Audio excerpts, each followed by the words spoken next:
Le Bénin dispose désormais d'un répertoire électronique des sûretés mobilières du registre de commerce et du crédit mobilier. Tenez, par exemple, plus besoin de se déplacer vers le tribunal de commerce pour contracter un prêt. Comment fonctionne cette plateforme? Comment? Élément de réponse dans ce reportage signé Rebecca Kinjaondé et François Zissou. En 2016, dès sa prise de pouvoir, le président Patrice Talon avait décidé d'améliorer le climat des affaires au Bénin. Ceci passe nécessairement par l'instauration de judicieuses réformes judiciaires. Au niveau du tribunal de commerce, une nouvelle donne facilite le business entre les particuliers pour une garantie ou une sûreté mobilière aux normes. Les activités économiques sont fondées sur la confiance entre les opérateurs, le fournisseur, l'acheteur, la banque, etc. Mais il se trouve que les acteurs qui financent l'économie, notamment la banque ou les simples prêteurs, ils ont besoin de sécuriser l'argent qu'ils mettent à disposition du commerçant. Donc, ils vont souvent demander aux commerçants de leur mettre à disposition des biens sur lesquels ils pourraient reporter un paiement en cas de défaillance du commerçant à l'échéance. Les sûretés mobilières sont le terme technique pour désigner les garanties qu'on prend dans le domaine des biens hors des biens immobiliers. Donc il y a les garanties mobilières par opposition aux garanties immobilières. Pour rendre donc plus aisées ces opérations, le gouvernement, à travers le ministère de la Justice et celui des Finances, a procédé à la signature d'un arrêté interministériel relatif au répertoire électronique des sûretés mobilières, du registre de commerce et du crédit mobilier.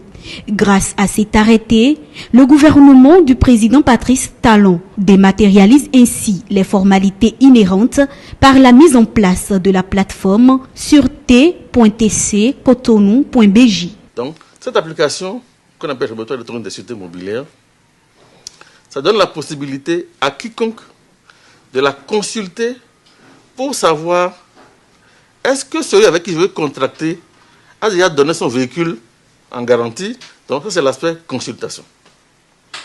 Après, il y a l'aspect inscription des garanties. Donc, nous signons un contrat dans lequel je vous affecte mon véhicule en garantie. J'ai la possibilité, comme vous, d'inscrire ce contrat portant garantie dans la plateforme répertoire électronique des sûretés mobilières. Après, imaginons toujours que deux commerçants qui contractent, à un moment donné, ils décident d'aller plus loin dans leurs engagements, et donc de relever le niveau de garantie, par exemple, ou de faire de nouveaux contrats et de nouvelles garanties. Donc, ils vont modifier les garanties existantes.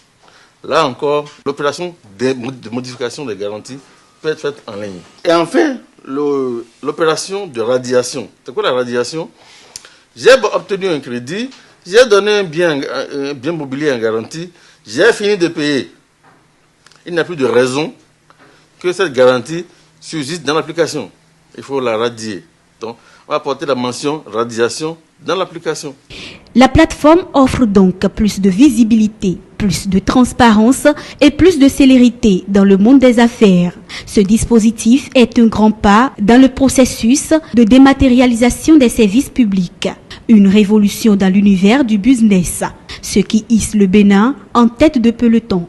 Cette plateforme dans la zone OADA à laquelle le Bénin appartient est une révolution technologique. C'est inédit. C'est l'ingénierie technique du Bénin qui a permis de mettre en place cette application électronique. La plateforme est accessible à l'adresse www.sûreté.tc-cotonou.bj. Son accessibilité est ouverte à tous. Elle est aussi bien gratuite que payante selon les opérations à faire. Quand la garantie a terminé sa durée de vie et qu'il faut la radier, cette opération est gratuite. Et c'est la seule qui soit gratuite. La consultation vaut 10 000 francs. Elle est payée en ligne. L'inscription se fait également en ligne, par paiement en ligne, elle coûte 25 000 francs. La consultation se fait également en ligne, elle coûte 10 000 francs. Fini donc les tracasseries administratives, les pertes de temps dans la contractualisation de prêts. Le Bénin renforce ainsi son ancrage dans le numérique. Le climat des affaires s'en trouve bonifié. Autre sujet dans